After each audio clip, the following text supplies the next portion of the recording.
नौ महीना बेटी के कखिया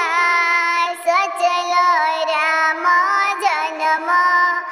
बेरी संकटिया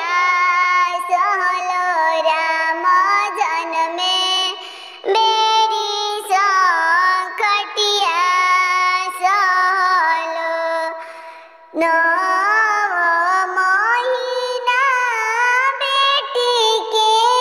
कोखिया रखलो राम जन्मे बेरिया संकटिया सहलो जन्मे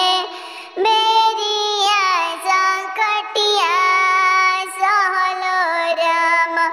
कथी के करे जवा पापा हो राउर रहे दियवा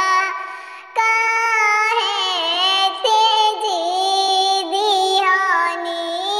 दियवा काहे तेजी दिहनी कथी के करे जवा तोहार रहे दुलारी बेटी के तेजी दिहलु राम दुलारी दिया के तेजी दिहलु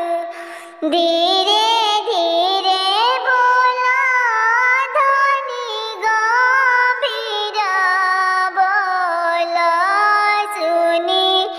लिहे सजना लगवा राम सुनी लिहे सजना लगवा दुआरा पर आइले प्रभु सजना लगवा काती या पियाई बपनिया यार कती ये पियाई बपनिया पेड़ा मिठैया धनी हो पनिया पियब